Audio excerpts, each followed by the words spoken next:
Olá, sou Ari Protásio, um apaixonado pela vida, e hoje eu trago aqui um bate-papo super legal com meu amigo Naziberto. Ele vai falar aí da importância da acessibilidade, de vários assuntos que torneiam aí a vida de nós pessoas com deficiência. Mas antes, deixa aí o seu like, compartilhe esse vídeo com seus amigos e caso não esteja inscrito aqui no canal, se inscreva. Ô Naziberto, que prazer poder receber você aqui no canal. Muito obrigado pela sua generosidade de estar comigo. Prazer é meu, Ari. Obrigado pelo convite. É uma honra para mim estar aqui, para a gente poder conversar sobre acessibilidade e inclusão, que é sempre importante, né? Claro, mas antes eu quero saber um pouquinho de você, Naziberto. Você já nasceu cego? Não. Não. Eu comecei a perder a visão na idade dos 24 anos, mais ou menos, que eu sofri um acidente. Foi uma queda indo para o trabalho, eu caí, assim, bati a cabeça no chão, eu usava lente de contato, a lente voou longe. É uma coisa boba. Você fala assim, você pensa uma coisa boba. Mas depois, né? Depois que eu fui atrás dessas consequências, os médicos disseram, Beto, quem tem automiopia, tudo é complicado. Você mergulhar numa piscina, você pode descolar a retina. A retina ela fica mais fragilizada.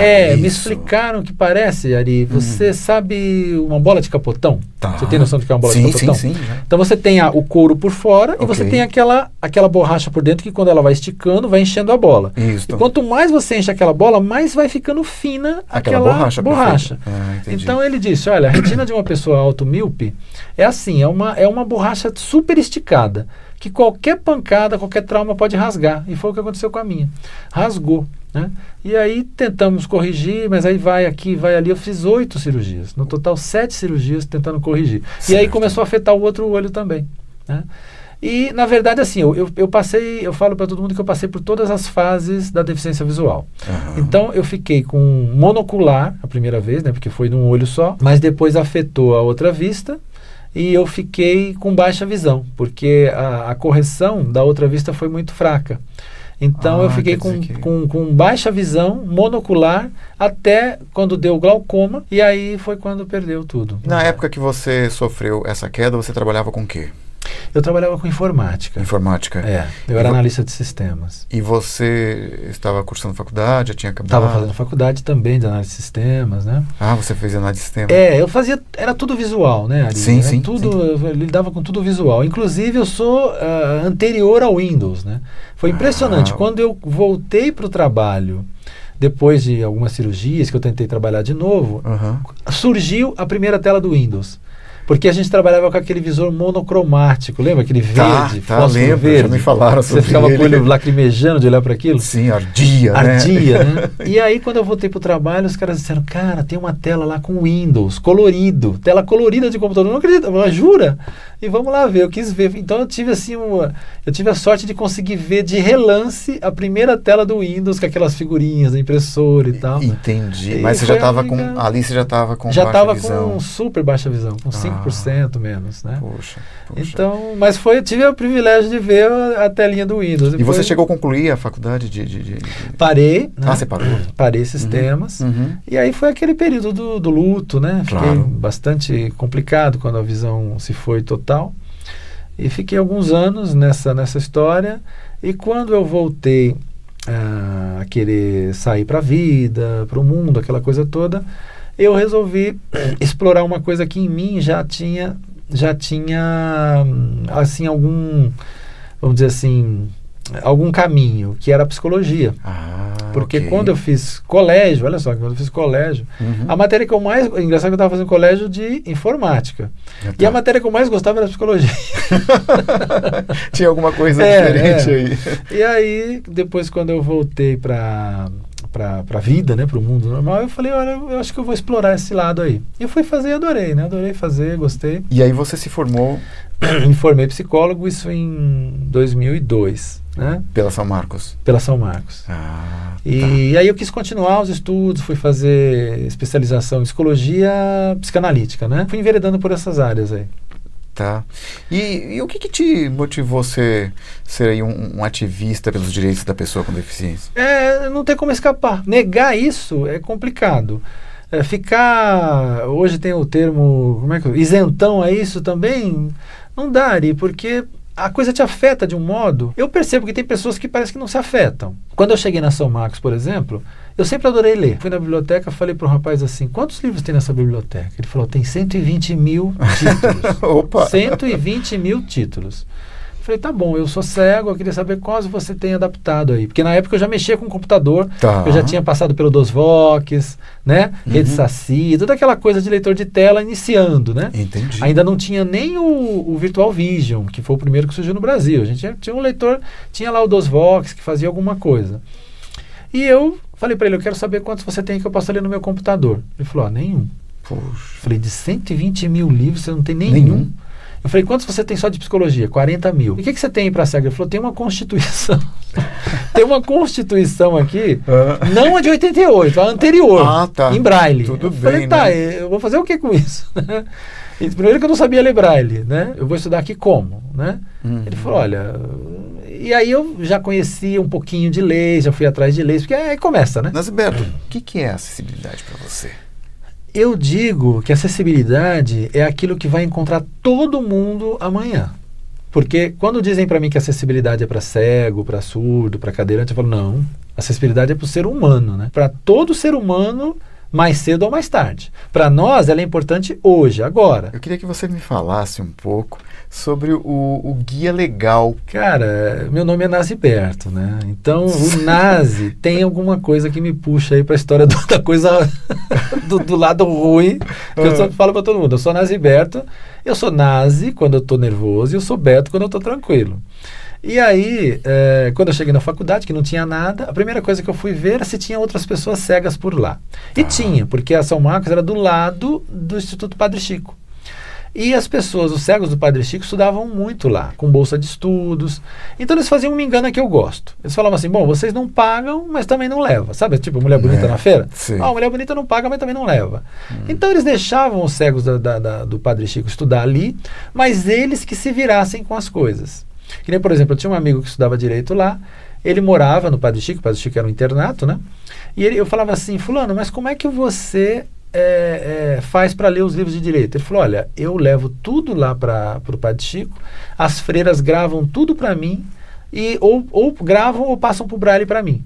E aí eu escuto os livros assim. Eu falei, mas a faculdade não te faz? Ele falou, não, a faculdade só me deixa estudar aqui. Eu falei, você não acha que tem alguma coisa errada? Não. Aí eles ficavam, Beto, mas sabe, a gente não paga, se a gente for contra a faculdade é complicado. E aí mesmo assim, mesmo com tudo isso, eu consegui formar um grupo na faculdade chamado CONSEG, Conselho de Alunos Cegos da Universidade de São Marcos. Né? Conselho de Alunos Cegos e Amigos da Universidade de São Marcos, porque além de chamar as pessoas cegas, eu chamei também os colegas de sala que quisessem participar. Claro. E aí formamos um grupo ali de 10, 12 pessoas. E a gente se reunia periodicamente para discutir as condições de acessibilidade na faculdade. Certo. Fazíamos uma ata dessa reunião. Fulano disse isso, Cicrano disse aquilo, que está bom, que está ruim, que está... E essas atas a gente registrava e mandava para a reitoria. Né? Olha, nossa ata de reunião do CONSEG... E aí começamos a incomodar, né? Então, assim, a história rolou muito depois, mas o guia legal foi fruto dessas atas de reunião. Então, assim, quando eu peguei todas aquelas atas depois de algum tempo de grupo, eu falei assim, pera um pouquinho, nessas atas, estava dizendo ali, o cara chegava e falava, Beto, meu professor, ele passou a lição na lousa e não falou nada, eu fiquei vendido. Beto, meu professor passou um filme, não falou nada, eu fiquei... Então, a pessoa dizia a dificuldade e ao mesmo tempo ela já falava a solução. Falava, se ele tivesse narrado para mim o filme, facilitava. Se ele tivesse dito o que estava escrevendo, já ajudava. E aí eu falei, puxa, isso aqui tem um tesouro na mão aqui. E aí eu resolvi pegar aquelas atas e transformar aquilo em dicas. Falar para professores que têm alunos cegos na turma, é o seguinte, quando você for passar uma lição na lousa, você faz isso. Quando você for passar um filme, você faz aquilo. Quando você chegar na sala, assim... Então, a gente foi dando várias dicas. Por isso que eu chamava Guia Legal, Dicas e Truques para Professores com Alunos Cegos na Sala. E a aceitação dos professores? Cara, a São Marcos gostou tanto do manual que ela mandou imprimir 1000 cópias por conta dela e distribuiu para todos os professores da São Marcos e todas as unidades da São Marcos. Não só na que a gente estava, mas em todas as outras. Foi um sucesso. E depois eu publiquei na internet e outras universidades universidades de Minas, Belo Horizonte, me ligavam pedindo para a gente mandar para lá. Foi muito bacana. Poxa, que legal. coisa maravilhosa. Foi bem interessante. E você criou o movimento Cidade para Todos. Foi depois do Mola. O Mola foi depois do Consegue, né? Tá. A ordem cronológica aí foi o movimento pelo livro acessível, que foi justamente o que eu não encontrei na São Marcos, né? Uhum. E aí começamos a lutar pela questão do livro. Eu falei, mas por que a pessoa cega não tem livro acessível? Mas porque as editoras não fazem, tem uma lei aí de direitos autorais que só pode ser doado, caridade. Aí foi aquela loucura. E durou, a luta pelo livro acessível durou de 2005 até 2015, praticamente 10 anos. Certo. Que foi quando surgiu o LBI, que a gente conseguiu colocar na LBI o artigo 42 dizendo que livro para pessoa cega também deve ser vendido nas editoras, nas livrarias, e não só cedido em institutos, fundações, porque livro para cego até então, Ari, era só caridade. Só fundações, só institutos que podiam fazer. Agora você vai numa livraria ou numa editora e fala, olha, eu quero comprar o livro X. Tá. Qual o formato que você quer? Eu quero em braille. A editora vai ter que imprimir em braille e te vender esse livro. E vem cá, o preço disso? O mesmo preço de capa. Não pode ser preço maior. Né? Então, aí... Mas isso já é uma realidade, Gilberto? Ari, sabe que tem leis e leis. As leis pegam quando você as utiliza. Você põe debaixo do braço e sai, né? Para mim, né? Eu não tenho nenhuma dificuldade. Porque o pessoal me liga e fala, Beto, você fala que... Falei, queridos, para mim, que eu tô nessa balada desde 2002, eu nunca tive dificuldade de comprar nenhum livro em editora, porque eu sempre me impus, mesmo antes da lei. Agora com a lei, então melhor ainda, né? Então, antes da lei, eu já usava o Código de Consumidor, eu já usava a Lei 9610, que é a Lei de Direitos Autorais. Essa lei que nos dá o direito de exigir o tipo de livro... É a 10, é a Lei Brasileira de Inclusão, é a de 2015. 2015. Né? Tá. Agora, a lei anterior, que era a Lei de Direitos Autorais, que é 9610, essa é de 98. Okay. Essa só dizia o seguinte, livro para cego não pode ser comercializado, ele só pode ser objeto de doação, sem fins lucrativos. Não, agora não. Agora no artigo 42 está dizendo, as editoras não podem se recusar a fornecer o livro em formato acessível para a pessoa com deficiência visual. E aí está dizendo até o formato do livro. Olha, as características do livro são que possa ser lido com leitor de tela, que possa ser ampliado, que possa mudar fonte, figura e fonte, né? Fonte e fundo, que possa ser impresso em braille. Entendi. Então, quer dizer, já está dizendo exatamente todos os formatos que a pessoa precisa para a leitura. Você tinha me perguntado antes do Cidade para Todos. Cidade para Todos foi uma evolução ali do Mola. Outras pessoas com outras deficiências chegaram e a gente começou a lutar pela acessibilidade na cidade. Então, transporte, calçada, semáforo sonoro, né? Ari, a gente tem, na cidade de São Paulo, são 17 mil semáforos. Sabe quantos são com sinalização para cegos? Eu acho que deve ter uns 2 ou 3. Funcionando? Meia dúzia existem, mas funcionando deve ter uns 2 ou 3. E você percebe que esse movimento, ele efetivamente, ele trouxe aí ele colocou luz sobre esses problemas e teve algum efeito efetivo para a pessoa com deficiência? Não adianta você querer incluir alguém que não quer ser incluído. Né? Não adianta eu tentar arrastar alguém debaixo da cama e falar assim, não, vai lá porque você tem... Não adianta, se a pessoa não quiser, não vai. Certo. Agora... O que acontece muito é que os movimentos de pessoa com deficiência já foram mais efervescentes, já foram mais punjantes, já foram mais lutadores. Hoje está todo mundo super acomodado. Hoje parece que conquistaram alguma coisa, então já está bom. Outra, a maioria das lideranças desses movimentos estão todos hoje, a grande maioria trabalhando em funções públicas, em cargos de confiança. Então abre uma secretaria da pessoa com deficiência aqui, abre um departamento de pessoa com deficiência ali, aí emprega o cara, bota um contra-cheque na mão do cara e ficou por aí, né? Quer dizer, muitas das lideranças que no passado gritavam, falavam, ou morreram ou estão trabalhando em serviços públicos ganhando seus contra-cheques, né? Você acha que o deficiente de hoje ele está muito acomodado? Bastante. Então, assim, essa é a sua visão. Então a pessoa não vai atrás do seu direito e o direito acaba não se estabelecendo. Porque, por exemplo, por que nós ainda temos em São Paulo, apesar de tantas manutenções, tantas compras de semáforos novos, igual agora a prefeitura vai gastar quase 400 milhões de reais em trocar semáforos do centro da cidade. Por que não se coloca o semáforo sonoro? Porque as pessoas cegas não vão atrás. Elas ficam esperando que alguém vá por elas. Então, que algum dono de uma instituição, que alguém representante de não sei quem, né? Agora, você já viu alguma passeata de pessoas com deficiência cobrando seus direitos? Uma passeata de verdade, assim, falando, olha, nós não estamos mais admitindo que o ônibus para o cadeirante passe e demore 2 horas para passar. Porque aí, você chega no ponto de ônibus 7 horas para pegar o seu ônibus, quem não tem deficiência, o ônibus passa depois de 5 minutos. O cadeirante ele tem que esperar 4, 5, 10 ônibus passar. E quando passa um com o elevador está quebrado. Né? Então, por que as pessoas não se indignam contra isso? Alguns sim, mas ainda são muito poucos. E eu sempre dei o exemplo para as pessoas com deficiência do seguinte: você pega uma formiguinha, você pega um cupim, você põe um cupim na ponta da unha e esmaga. Agora, vai esmagar um cupinzeiro. Você é do interior, Ari? Não? Não. Você sabe o que é um cupizeiro? O cupizeiro, ele é uma montanha, uma rocha. Né? Você bate um carro nele e você não derruba, você não quebra. O carro amassa o para-choque, mas você não quebra o cupinzeiro. Quer dizer, a união dos cupins, ele forma uma rocha. A força que tem. E é o que falta hoje, e é o que falta no nosso movimento. Né? Isso não é só... Eu pensava que era só nas pessoas cegas, e não é, não. Não é. Eu pensava que era só no movimento de deficiência visual. Tá. Os cadeirantes também são assim. Olha, pra você ter uma ideia, os mais mobilizados, sabe quem são? Deficiência intelectual. Olha. Síndrome de Down, autismo. Por quê? Porque são os pais que vão lá lutar. Tudo bem, eles também têm a questão do empoderamento deles, mas os pais estão sempre muito presentes atrás. Então você vê movimentos de pessoas com autismo, com síndrome de Down. Vai mexer com eles, Ari. Ari, põe uma propaganda na televisão falando alguma coisa, dando algum tipo de conotação com a pessoa com deficiência intelectual seja menos que alguém. Na hora, os caras exigem retratação de Rede Globo, de CNN, do Papa, de quem seja.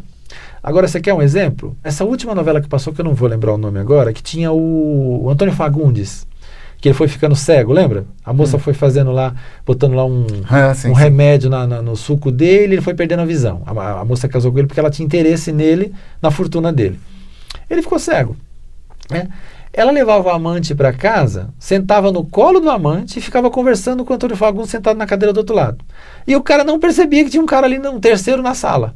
Ari, você está chamando cego de quê ali? Fala para mim. Olha, retardado é pouco, né? Retardado, songo-mongo, sei lá o quê, né? O pior estrupício que pode ter na Terra, você está dizendo, na cara dura, Rede Globo, em horário nobre, dizendo que uma pessoa cega é incapaz de ver que a mulher dele está sentada no colo de um outro a 30 centímetros de distância, né? E você viu algum movimento de cego fazer alguma reclamação? Você viu alguém pedir alguma retratação?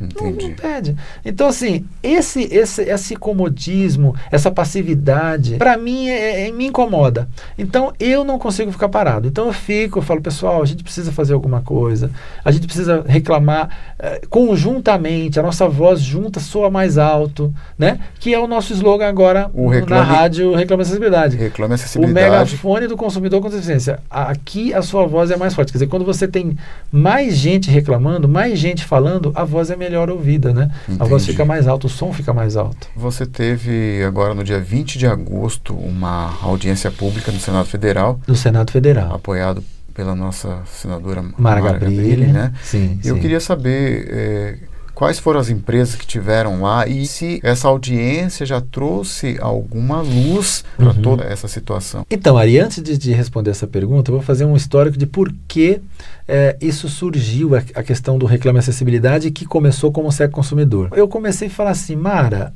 olha só, uma pessoa cega pode ser formada em Harvard, em Londres, na Sorbonne, na melhor universidade do mundo, pode ter 3 pós-doc. Mas ele chega na casa dele, diante do micro-ondas com tela touch, ele é um pateta absoluto, porque ele não consegue saber onde está escrito pipoca.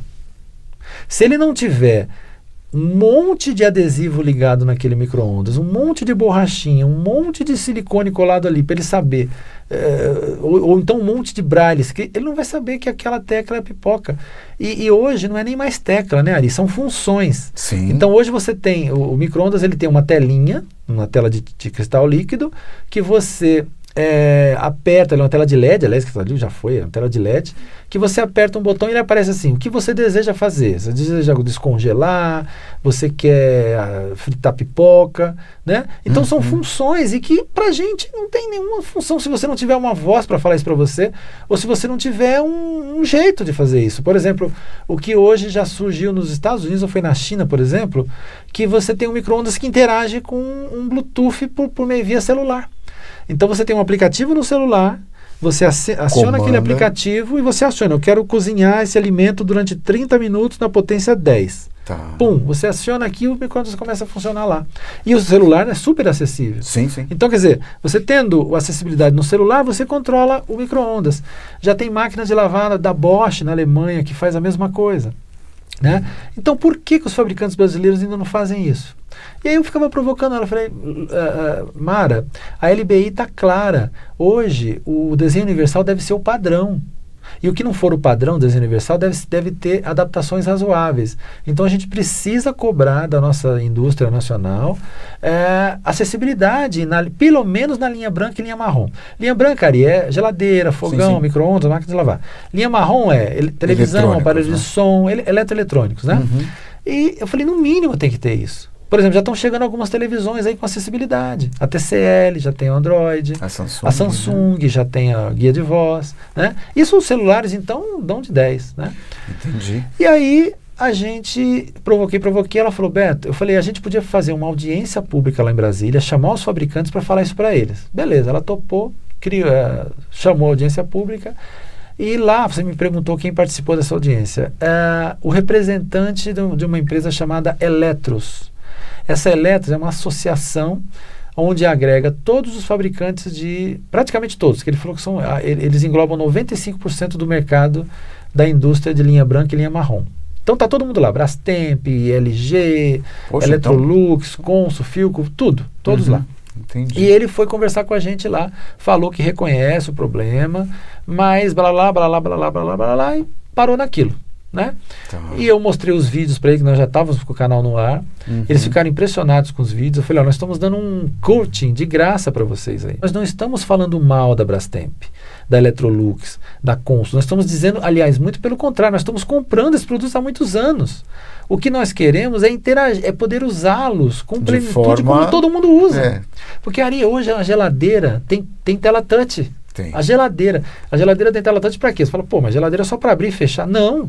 Você programa na porta dela o seguinte, olha, quando tiver pouco ovo, você me dá um toque. Quando eu quiser gelar um copo, eu diminuo a temperatura para ela deixar o copo geladinho, para não estourar o copo. Então tudo isso você programa na porta da geladeira. Uma pessoa cega passa o dedo, só fica prim, não sabe nada. Não sabe o que está acontecendo, né? Um micro-ondas, uma máquina de lavar, tudo, um fogão, né? Hoje tudo tem a inteligência artificial, só que ela não está nos enxergando, né? A evolução desses equipamentos eletrônicos não está enxergando as pessoas que têm dificuldades. Ari, se você comprar um micro-ondas hoje, você não vai pagar mais barato porque você é cego. Não vai. Só que você vai comprar um micro-ondas com 300 funções e vai usar 2, liga e desliga. Só isso. Né? E tem amigos meus que falam, não, mas tem uma tecla lá que eu aperto 30 segundos e esquenta. Eu falei, tá bom, então você pega ali, você compra um frango congelado, põe lá dentro e fala assim, bom, quantos minutos precisa para descongelar esse frango? 30 minutos, tá bom. Então você aperta 60 vezes a tecla 30 segundos. Então primeiro você vai ter que ser bom de conta, né? E outra, não Ari, se perder, né? Você vai queimar o alimento. Porque quando você descongela um produto, você não descongela na potência. Quando você aperta ali aquele 30 segundos, é potência máxima. Sim. Né? Sim. Se você apertar 30 minutos na potência máxima no congelado, vai estourar, vai estourar o micro-ondas ou vai queimar no mínimo vai queimar o produto. Então você vai comer frango queimado e não frango descongelado. Né? E então a gente fica vendido nessas coisas. Mesmo que você coloque uma borrachinha ali no 30 segundos, você não está sendo acessível. Né? E você percebe que as empresas até se compadecem da situação, sim, mas só aí, para nisso. Então, qual é a nossa luta? Você disse quais foram os desdobramentos me perguntou, né, quais foram os desdobramentos da audiência. Exatamente. Os desdobramentos foram o seguinte, hoje nós temos o canal Reclame Acessibilidade em todas as redes sociais, no YouTube, no Instagram, no Facebook, no Twitter. Hoje nós montamos um grupo. Esse grupo é um grupo de técnicos do nosso movimento e o pessoal da Secretaria Nacional da Pessoa com Deficiência e assessores parlamentares da Mara Gabrilli. Nós estamos discutindo formas de fazer isso. O que nós vamos fazer? Entrar com um decreto para obrigar a indústria a fazer isso, entrar com um projeto de lei, fazer uma coisa mais amigável, tentar conversar com os caras, tentar achar tecnologias. O que não vai poder ficar é do jeito que está. É como se a gente não existisse. E nós somos 45 milhões de pessoas com deficiência no Brasil, Ari. Se você pegar a população brasileira, a cada 4 brasileiros, 1 tem deficiência. É muita gente para ser ignorada. 25% da população. Então, assim, os desdobramentos foram a criação desse grupo para encontrar um jeito, os canais, agora o programa de rádio. O PROCON aqui de São Paulo já nos chamou para conversar. Fizemos uma reunião com o diretor, o Marcos Pujol, que ele é diretor aqui da Escola Paulista de Proteção ao Consumidor, que é um ramo do PROCON. Nós estamos participando de palestras lá e o ano que vem ele já nos prometeu que vai ter um congresso de acessibilidade em cima de consumo. E nós vamos participar dele, vamos abordar esse assunto. E ele disse que após esse congresso, eles vão tentar influenciar os deputados de São Paulo, na Câmara de São Paulo, na Assembleia Legislativa, para tentar, em São Paulo, já criar alguma lei a respeito disso. Porque, de repente, se você cria uma lei no Estado, né, Ari, que, principalmente em São Paulo, que é grande, você pode proliferar para os outros, né? Nasberto, me chamou muito a atenção esse movimento criado por você, começou com o Cego Consumidor e agora o Reclame Acessibilidade, porque, recentemente, eu tive num evento que eu me senti muito incomodado, porque as pessoas que estavam comandando o evento, elas faziam uma analogia à pessoa com deficiência com a miséria. Sim. E eu não concordo com isso, eu me senti muito incomodado, porque eu acho que isso não é uma verdade. Se fosse só com miséria, estava bom, mas eles ligam a deficiência com tudo que tem de pior no mundo, né? Se fosse só com miséria, né? Mas é passado, é sem noção, é sem nada, né? Na verdade, o senso comum liga a deficiência com um monte de coisa ruim. Entendi. E nós somos, vamos pegar só do nosso caso, que são deficiência visual. Vamos colocar baixa visão e cegueira, né? No Brasil são 6,5 milhões. 6 milhões de pessoas com deficiência, com baixa visão, né? E aquela pessoa que tem que chegar bem de pertinho com a fonte 20, 30. E 500 mil pessoas cegas, totalmente cegas. Tá? Ari, será que são 6,5 milhões de miseráveis? Não é então, possível. Eu me senti muito incomodado e por isso, naquele dia que me surgiu a ideia de fazer esse bate-papo com você, porque eu tenho certeza que são movimentos assim que dá luz para essa, porque é uma escuridão. Pois é. É uma escuridão que a gente vive. As empresas não nos enxergam, então realmente esse tipo de movimento traz um brilho para aquilo que sempre teve ali nas trevas, né? Porque essa ideia do deficiente, somente nós cegos, não, olha para a gente, mas é pouquinho, não vale a pena. Como que não vale a pena se eu estou pagando a mesma coisa? John Kennedy, em 1969, disse a seguinte frase: todos nós somos consumidores em algum momento de nossa vida. Nasberto, quem quiser falar com você, quem quiser participar do movimento, como é que te acha? Quais são os seus contatos? Bom, Ari, o canal Reclame Acessibilidade, ele está em todas as redes sociais. Okay. Então, se você for no YouTube, no Twitter, no Facebook, no Instagram, basta digitar Reclame Acessibilidade e você chega lá. Tá. Para falar com a gente diretamente, você pode mandar um e-mail para contato@reclameacessibilidade.com.br ou um WhatsApp para 11 949 919 294. Essa pessoa pode falar com a gente para mandar vídeo para o canal, mandar bronca, mandar elogio, participar do nosso programa de rádio, enfim, para tudo que a pessoa quiser lutar por acessibilidade, nós estamos lá para atender. E o programa de rádio acontece? Todas as quartas-feiras, das 20 às 21 horas, na radiocontraponto.org.br. Quero agradecê-lo por você ter topado vir bater um papo aqui com o pessoal do canal. E venha quantas vezes você quiser. Poxa vida, muitíssimo obrigado. Estou super mesmo, feliz de ter conversado com você, de poder, porque quanto mais espaço a gente encontra, quanto mais canais a gente encontra para deixar o nosso recado, legal, porque vai chegando em mais gente, vai se compartilhando, e quem sabe essa sementinha que a gente está plantando de consciência de que você pode, né? Você e você pode, como você diz, germinar por aí e chegar em pessoas, porque ela tem chegado, como dizia a parábola do semeador. Você joga sementes e algumas caem na areia, outras caem na pedra, mas tem muitas que caem em terra boa. E essas que caem em terra boa que a gente quer que germine, né? Não tenha dúvida. Não é? Obrigado. Obrigado a você. Acredite, você pode. Que tal ser feliz?